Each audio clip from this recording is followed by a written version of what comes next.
وَاتَّقُوا يَوْمًا لَا تَجْزِي نَفْسٌ عَن نَفْسٍ شَيْئًا، اور ڈر جاؤ اس دن سے کہ جس دن کسی شخص سے کوئی شخص کسی دوسری جان کا بدلہ نہیں دے سکتا.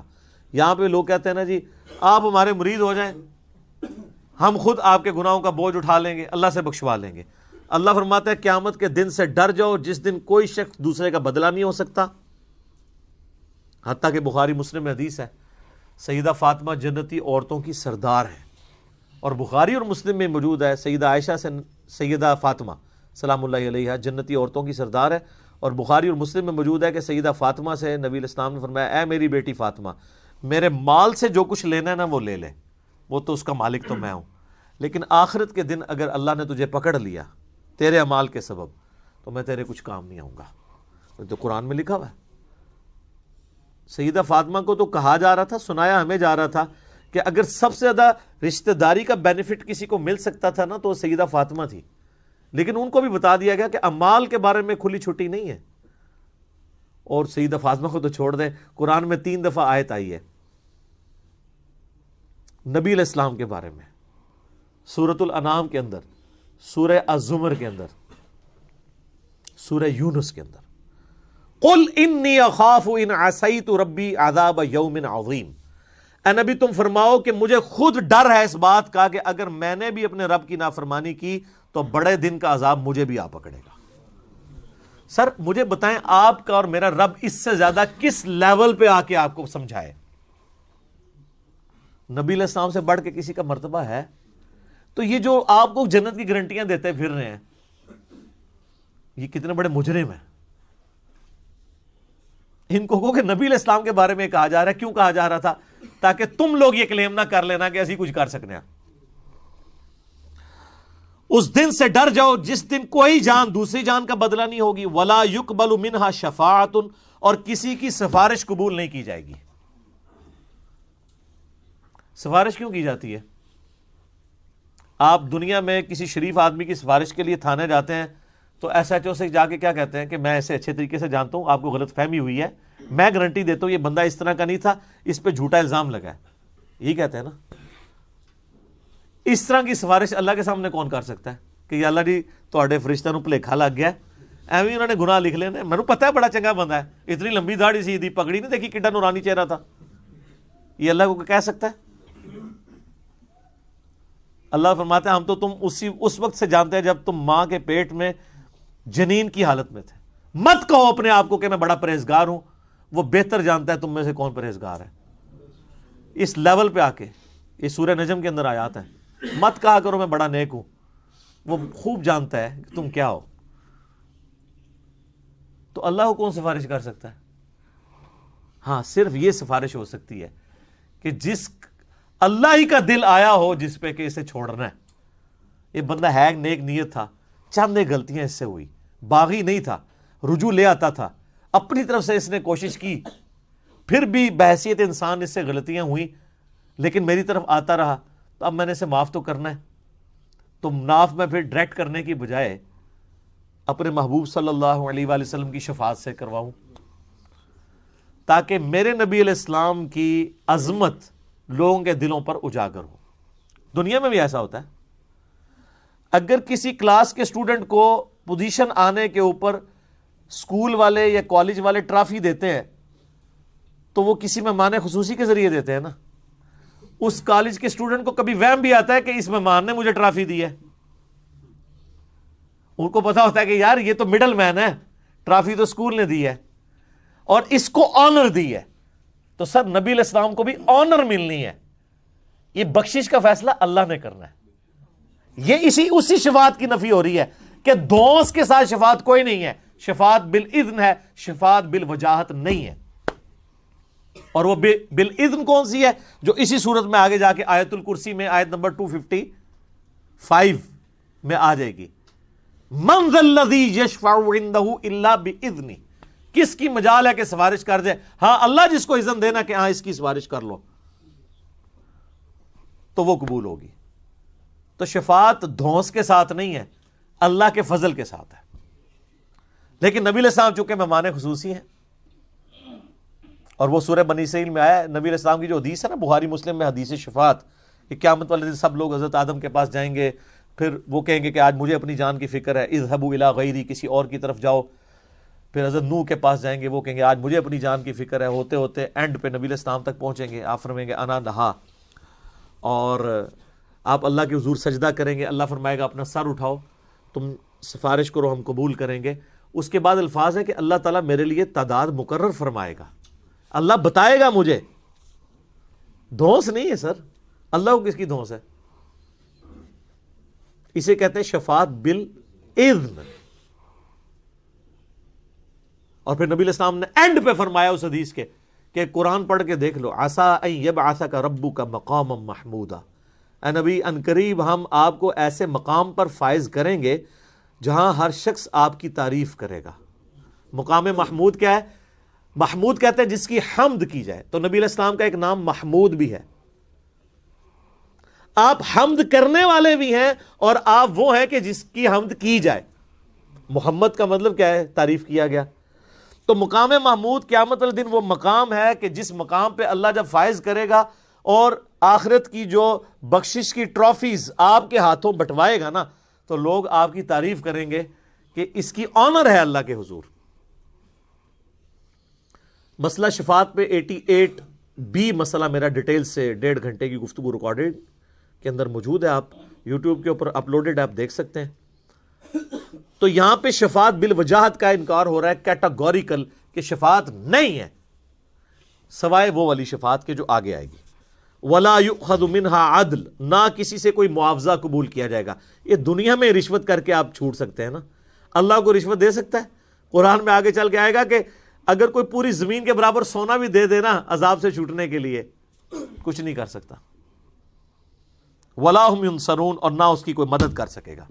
لو جی ایک آیت جڑی ہے نا سورۃ البقرہ کی آیت نمبر 28، آپ کے انڈیا، پاکستان، بنگلہ دیش کے بالخصوص اور باقی پوری امت مسلمہ کے بالعموم عقائد کو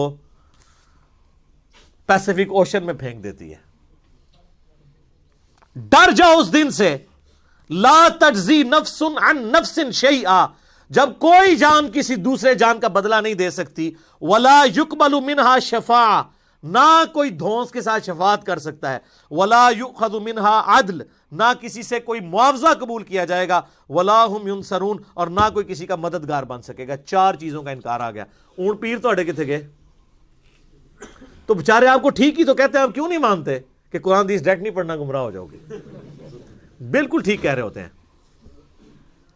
ان کی ڈاکٹرن میں آپ گمراہ ہو جائیں گے اور قرآن کی ڈاکٹرن میں ہدایت پہ آ جائیں گے. یہ بھی سورۃ الاعراف میں آیت آئے گی کہ جس کا گیئر الٹا لگ جائے، اللہ تعالیٰ فرماتا ہے اس کو ہدایت کا راستہ گمراہی نظر آتی ہے، گمراہی کا راستہ ہدایت نظر آتی ہے.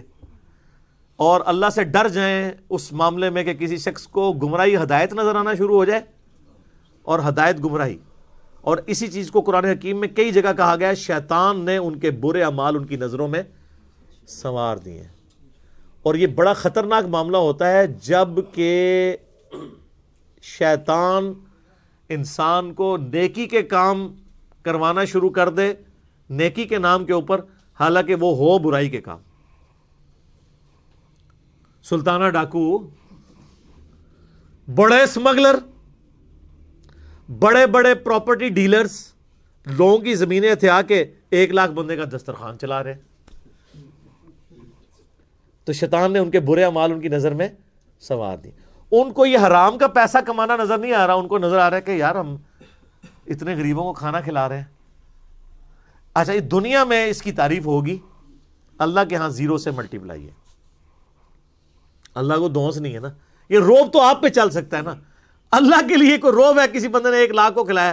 سر جو روزانہ لاکھوں ویل مچھلیوں کو کھانا کھلا رہا ہے پیسیفک کے اندر اور اٹلانٹک کے اندر، جو ایک چھوٹے ویل مچھلی کی جو ایک وقت کی خوراک 500 کلو گوشت ہے، آدھا ٹن ایک وقت کا چھوٹی ویل کھاتی ہے، جو ملینز آف ٹن گوشت لاکھوں ویلوں کو روزانہ کھلاتا ہے، اس کے سامنے 1 لاکھ کا دسترخوان تو ایک ویل مچھلی سے پورا ہو جاتا ہے.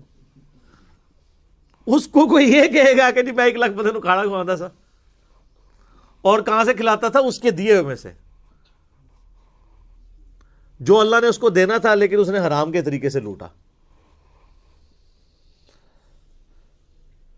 مرنے سے پہلے اے مسلمان کر لے اس پہ غور، کتابوں کا خدا اور ہے، بابوں کا خدا اور۔ سر قرآن کی ہر آیت کے بعد جیسے ایک گول دائرہ ڈلا ہوا ہے نا، ایک چھوٹا سا اسٹیرک لگا کے نا سائڈ پہ یہ شعر لکھ دیا جائے اردو کے اندر، کم از کم پنچ کرے آپ کے دماغ کو۔ اور میں کہتا ہوں کہ سوائے سعودیہ کے اور عرب ملکوں کے کسی ملک میں قرآن بغیر ترجمے کے چھاپنا حرام ہونا چاہیے۔ یہ گورنمنٹ کا کام ہے۔ آپ کیوں لوگوں کو طوطا بنانا چاہتے ہیں؟ اگر ہمارے آئین میں یہ شک داخل ہو جاتی، میں نے کئی دفعہ ہائی لائٹ کی ہے 73 کے، کہ پاکستان میں صرف عربی میں قرآن نہیں چھاپ سکتا۔ صرف عربی میں قرآن چھاپنے کا مطلب کیا ہے؟ آپ لوگوں کو یہ بتا رہے ہیں کہ صرف عربی پڑھنی ہے، یہی بتانا چاہ رہے ہیں نا؟ تو کتنا بڑا ظلم کر رہے ہیں۔ قرآن اس لیے نازل ہوا ہے، کہتے ہیں دنیا میں سب سے زیادہ پڑھی جانے والی کتاب قرآن ہے، لیکن اس کا جو سائملٹینیس کنٹراسٹ ہے کہ دنیا میں سب سے زیادہ بغیر سمجھ کے پڑھی جانے والی کتاب کون سی ہے؟ قرآن۔ یہ اتنا بڑا تماچا ہے اس امت کے منہ کے اوپر۔ تو قرآن انڈیا، پاکستان، بنگلہ دیش کے اندر، رشیا کے اندر، ایران کے اندر بغیر ان کی نیٹو لینگویج کے ترجمے کے چھپنا ہی نہیں چاہیے، بلکہ گورنمنٹ کا کام ہے کہ صرف عربی میں جو قرآن چھپے ہوئے ہیں یہ ریٹریو کریں مسجدوں سے، اور اس کی بجائے وہ رکھیں۔ کتنا خرچہ ہو جاتا ہے؟ سعودیہ والے دیکھیں نا، جو بندہ حج عمرے پہ جاتا ہے، حج والوں کو تو وہ ایٹ لیسٹ قرآن پاک ایک ان کی زبان میں دیتے ہیں۔ چائنیز آئے ہوئے ہیں تو چائنیز کو چائنیز لینگویج میں دیں گے، ملائی لینگویج میں دیں گے ملیشینز کو، پاکستانیوں کو اردو ترجمے والا دیتے ہیں۔ ہماری گورنمنٹ نہیں کر سکتی، کوئی خرچہ نہیں ہے۔ ایک مسجد میں کتنے قرآن زیادہ زیادہ رکھے ہوتے ہیں؟ 15-20، اس سے زیادہ نہیں ہوتے۔ 15-20 قرآن تو ایک محلے میں لوگ خود خرید کے وہاں پہ رکھ سکتے ہیں ترجمے والے۔ صرف گورنمنٹ اس کے اوپر چلان کرنا شروع کر دے کہ بغیر ترجمے والا قرآن جس کی مسجد سے ملا اور مولوی نو اندر کریں گے۔ اچھا سر، یہ اناؤنسمنٹ ہونا تو آپ دیکھیے گا سب سے زیادہ مخالفت کون کریں گے؟ کیوں؟ علماء تو ٹھیکیدار ہیں، علماء کو تو خوش ہونا چاہیے کہ لوگ، وہ تو کہتے ہیں ہم اسلام کی خدمت کے لیے بیٹھے ہیں، یہ اسلام کی خدمت ہی ہے ترجمے والا قرآن ہو۔ ان کو پیڑ کیوں ہوگی؟ تکلیف کیوں ہوگی؟ اڈا بند ہو جائے گا، اور ان کو یہ پتہ چل جائے گا بھی قرآن میں یہ کچھ انہوں نے پڑھ لیا کہ یہ مولوی رام خوری کرتے رہے ہو، کہیں گے دیکھو ساڑھے مولوی صاحب تسی بھی تو وہی کر رہے ہو نا، سانو تو اسی ممبر تے چڑھ کے کہندے ہو، اور خود آپ اپنی جان کو بلائے بیٹھے ہوئے ہیں، اور یہ پرانے کام آپ نے بھی شروع کیے ہوئے ہیں۔ تو پھر ہر گلی سے، ہر مسجد سے انجینئرز نکلیں گے، تو اس ڈر سے وہ کبھی بھی یہ نہیں ہونے دیں گے۔ لیکن ہمت نہیں ہارنی چاہیے۔ میں کہتا ہوں جس کا جدھر انفلوئنس ہے نا، عربی والے قرآن نہیں نکال سکتے، کم از کم اگر 10 عربی والے ہیں تو 10 اردو ترجمے والے وہاں رکھ دیں۔ کل کو کوئی، اور اردو اور ترجمے والے قرآن کے ساتھ سب سے بڑا مسئلہ یہ ہے کہ یہ غلاف میں لپیٹے ہوئے ہوتے ہیں، وہ ویسے ہی نہیں کوئی کھولتا، کون اینج کر کے کھولے پھر اینج کر کے بند کرے۔ غلافوں کے، غلاف تو دشمن ہے قرآن کے، غلاف نہیں ہونے چاہیے۔ ہاں سامنے شیشہ لگا ہو، اچھی الماریاں بنی ہوئی ہوں، ڈسٹ پروف ہوں۔ قرآن کے اوپر غلاف کا کیا تک لگتا ہے؟ آپ خود مجھے بتائیں نا، 2 قرآن پڑھے ہو، ایک غلاف میں اور بغیر غلاف کے، آپ غلاف والے کو ہاتھ لگائیں گے؟ اتنا ٹائم کس کے پاس ہے یار؟ لیکن سعودیہ میں آپ دیکھیں نا، خصوصاً حرمین کے اندر میں نے دیکھا ہے، کمال کام کیا ہوا ان لوگوں نے۔ پیتل کی خوبصورت چھوٹے سائز کی انہوں نے اتنے سائز کی رکھی ہوئی ہیں الماریاں جو سامنے کھلی ہوئی ہیں، اور روزانہ ان کی صفائی ہوتی ہے، ڈسٹنگ ہوتی ہے، قرآن جتنے رکھے ہوئے ہیں ان کی۔ اور جیسے ہی کوئی ایسا موسم آتا ہے نا جس میں ہیومیڈیٹی بڑھ جاتی ہے، تو وہ شیشہ پلاسٹک جو ہوتا ہے نا، اس کی سامنے لیئرز لگا دیتے ہیں، وقتی طور پہ لٹکا دیتے ہیں تاکہ گیلے نہ ہوں قرآن، اور پھر جب موسم کھل جاتا ہے پھر وہ ہٹا دیتے ہیں۔ مساجد کے اندر بھی، شوکیس کے اندر، میں نے نہیں، وہاں کو غلاف کے اندر میں نے قرآن نہیں دیکھا سعودیہ پورے میں کہ غلاف کے اندر قرآن پڑھا ہوا ہو۔ بالکل صحیح اپروچ ہے۔ اور آپ اس لیے عربیوں کو دیکھیں گے، عربی قرآن بہت زیادہ پڑھتے ہیں۔ نماز میں اگر 10 منٹ رہ گئے نا، انہوں نے سنتوں سے فارغ ہو گیا نا، سیدھا قرآن جا کے پڑھنا شروع کر دیتے ہیں پکڑ کے۔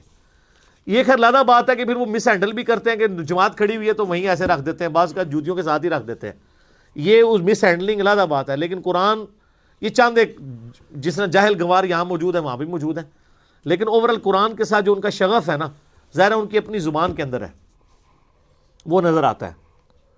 باقی پریکٹیکلی اگر آپ کہیں کہ ان کی زندگی میں کوئی فرق پڑا ہوا ہے تو وہ تو اسی وقت پڑے گا نا جب قرآن جو ہے وہ کبھی فزکس کی کتاب چومنے سے یا صرف تلاوت کرنے سے فزکس نہیں آپ کو آئے گی جب تک آپ اس کو سمجھیں گے نہیں. تو سر فزکس سمجھے بغیر نہیں آ سکتے, قرآن سمجھے بغیر کیسے آ سکتا ہے جب تک آپ اس کے اوپر تفکر نہیں کریں گے.